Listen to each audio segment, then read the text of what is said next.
Hashtags have had quite a journey in the history of social media. Once upon a time, they were this magic trick. The more you added, the more people saw your posts. But here's the problem a lot of people are still using them like it's 2014, and it's killing their reach. So today, hashtags aren't a secret growth hack anymore. They're identifiers, little labels that tell the platform what your post is about so it can be put in front of the right audience. And how that works isn't the same on every platform. So, in this video, I'm going to walk you through how hashtags actually work now on platforms like Instagram, LinkedIn, TikTok, and even X, and give you a simple strategy to make them part of a smart social media plan. First, we need to understand the shift in hashtags. Let's start by resetting how we think about them. They're not these magic boosters that trick the algorithm into making your posts go viral. They're label identifiers. They help the platform understand what your content is about so it can deliver it to the people who are actually going to be interested in that topic. The old school approach was volume. People could copy paste the same massive list of hashtags into every single post, thinking that it would expand the reach.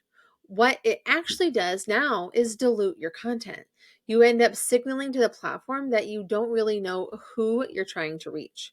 When you get intentional about your hashtags, you're not just going to be throwing spaghetti at the wall. You're giving the platform really clear instructions.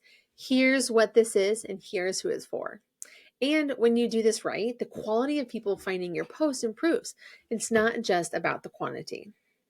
So, how do hashtags work for different platforms? First, let's talk about Instagram. Instagram uses hashtags as a sorting tool, not a ranking tool. They help categorize your content into searchable topics. Think of them like folders in a filing cabinet. You want to pick the right folder so that your post sits next to the other content your audience is already looking at. Next, let's talk about LinkedIn. Hashtags work a lot like they do on Instagram over here, but with more emphasis on professional topics and industry specific keywords. People follow hashtags here, so using the right ones can get you in front of the decision makers in your niche. Next, let's talk about TikTok. TikTok is a mix of hashtag and its powerful For You algorithm. Hashtags are here to help train the algorithm about your niche and the type of audience you want. On TikTok, you'll often see a blend of trending hashtags, niche hashtags, and sometimes even branded ones. X, formerly known as Twitter, has hashtags that are still relevant for conversations and trending topics. They can connect your content to real time events, industry discussions, or viral conversations. But it's less is more here. One or two hashtags is usually enough. And then we talk about Facebook. Here's where people get really tripped up. Hashtags are basically background noise on Facebook. They don't have such a search power, and few of the users actually follow them. I wouldn't build a Facebook post strategy around hashtags at all if I were you. So, the three main types of hashtags that you should consider using. First, niche hashtags. These are specific to your industry, product, or audience. They're not going to pull massive numbers, but they'll put you in front of the exact right people you want to be in front of. Next, we have trending hashtags. These are for platform specific and often tied to events or cultural moments. It's great for tapping into something timely, but they shouldn't be the backbone of your strategy.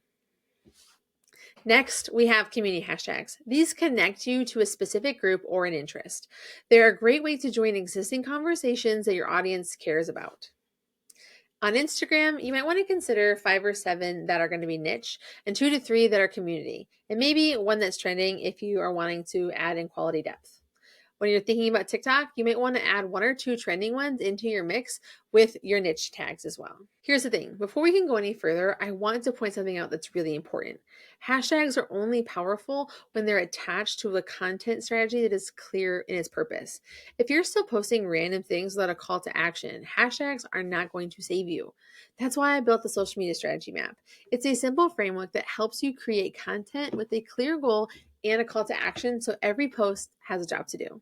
You can grab that free link that I have for you down in the description below if you've been feeling like you're guessing when it comes to what you should be putting on social media. This is going to give you a plan that you have been missing.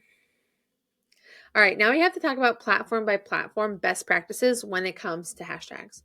On Instagram, don't max out the hashtag limit. There's an outdated tactic. Use 5 or 7 that are highly relevant to your post, not your entire business. Rotate them based on the topic of your content. On LinkedIn, I want you to treat hashtags like keywords. Research which ones are ideal for the clients that you are trying to attract and what they are following.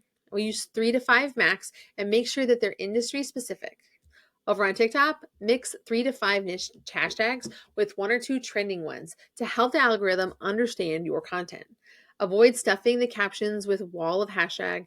It's just going to look super spammy. And then when think about X, just go with 1 or 2 relevant hashtags if they're already tied to a specific event, a trending topic, or a conversation. Over tagging here actually reduces your engagement. So now we need to bring it all together. The big takeaway here is that hashtags are not a growth hack. They're a precision tool. When you use them intentionally, it makes it so much easier for the right people to find your content. So instead of copying some lists into every post, start matching your hashtags to the exact topic and audiences that you want for each of your specific pieces of content. Consider testing, adjusting, and pay attention to which hashtags actually are bringing engagement from the people that you really want to reach. When you combine that with strategy, like the one that I'm talking about in the social media strategy map, you stop chasing algorithms and you start building momentum that's consistent and trackable. Now go watch and see what I have for you with what the steps you should take.